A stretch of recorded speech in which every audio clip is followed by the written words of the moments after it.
किसान भाइयों नमस्कार। मैं प्रगट सिंह फार्मिंग मूड से आज हम इस वीडियो के जरिए डिस्कशन करेंगे, चर्चा करेंगे पूसा बासमती 1886 किस्म के बारे में। किस्म बहुत अच्छी है, इम्प्रूव्ड वैरायटी है, रोग कम आते हैं, गिरती नहीं है, ग्रीनरी काफ़ी अच्छी है, पैदावार अच्छी है और किस सॉइल के लिए बनी है और कितनी इसकी पैदावार है, क्या रेट में बिकती है, क्या इसका इकोनॉमिक्स रहता है, कब लगाना चाहिए, कब इसकी कटिंग होगी, कितने टाइम की वैरायटी है, पूरी बातें हम इस वीडियो में डिस्कशन करेंगे।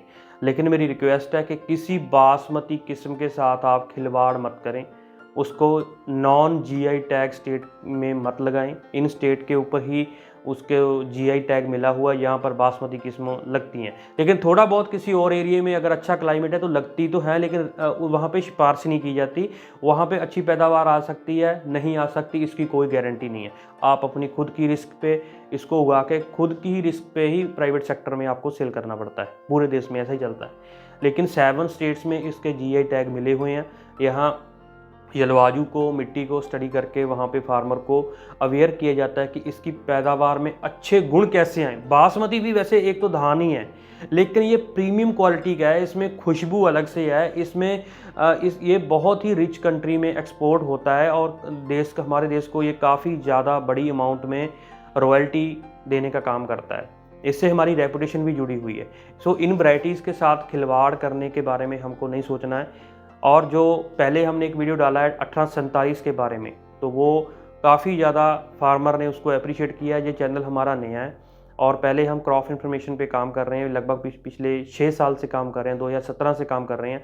और लास्ट ईयर हमारी एक बुक भी लॉन्च हुई थी जो कॉटन क्रॉप के ऊपर थी। अभी हम अलग अलग क्रॉप के ऊपर काम कर रहे हैं। अभी इस साल में एंड ऑफ मार्च या स्टार्टिंग ऑफ अप्रैल में हमारी पैडी के ऊपर भी बुक आई, जिसमें बासमती और नॉर्मल पैडी के ऊपर भी बातचीत की गई है, कैसे आप कम पानी से, कम रख रखाव से अच्छी पैदावार ले सकते हैं और अपनी मिट्टी की गुणवत्ता कंटिन्यूस रख सकते हैं, काफ़ी लंबे समय तक आप खेती कर सकते हैं।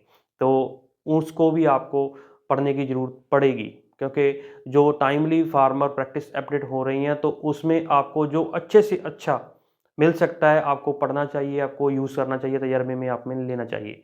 तो बासमती किस्मों में 1886 एक पहले जो किस्म चल रही थी 1401, उसका बदल है ये। 1401 में 3 बड़ी समस्याएं थी। एक तो उसमें फंगीसाइड बहुत ज़्यादा लगता था, उसमें पत्ते के रोग, उसमें बाली के रोग, उसमें तने के रोग काफ़ी ज़्यादा लग जाते थे और टाइम पीरियड भी काफ़ी ज़्यादा लेती थी। वो लगभग 155 दिन वो फार्मर के खेत में ले जाती थी। लेकिन क्या है कि पूरे एरिए में लगभग ये 15 से ज़्यादा किस्में बासमती लगती हैं, जहाँ 7 स्टेट की मैं बात कर रहा हूँ। तो लंबे समय की किस्म को थोड़ा कम करने की कोशिश की गई है।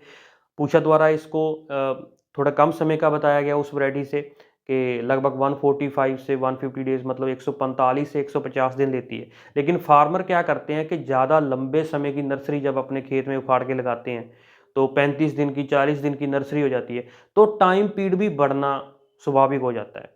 वेरी अर्ली में लगा दिया तब भी प्रॉब्लम होती है, क्योंकि इसमें फिर जो पकाव है वो गर्म मौसम में होता है, वो नवंबर में नहीं होता, वो अक्टूबर स्टार्टिंग में हो जाता है। अगर एंड ऑफ अक्टूबर में या स्टार्टिंग नवंबर में, मिड नवंबर तक ये क्रॉप कटती है, तो जो रात का अच्छा मधुर ठंडा मौसम है उसमें इसमें पकने में टाइम थोड़ा ज़्यादा लगता है, लेकिन खुशबू और पैदावार क्वालिटी तीनों ही बढ़ते हैं।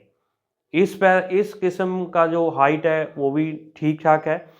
उसके बारे में करैक्टर जो पूछा ने बताए हैं वो मैंने डिस्प्ले कर रखे हैं, लेकिन जो मैंने फार्मर के खेतों में देखा कि इस फसल में ग्रीनरी बहुत ज़्यादा है। तो जिस फसल में ग्रीनरी ज़्यादा है वहाँ पे पत्ते के रोग कम आएंगे, वहाँ पे जो फ्लैग लीफ है वो अच्छा फूड प्रोड्यूस करने में सफल हो पाएगा, इसकी संभावना ज़्यादा रहती है। लेकिन उस क्रॉप में ज़्यादा ज़रूरत से ज़्यादा, बहुत ज़्यादा फार्मर यूरिया डाल देते हैं।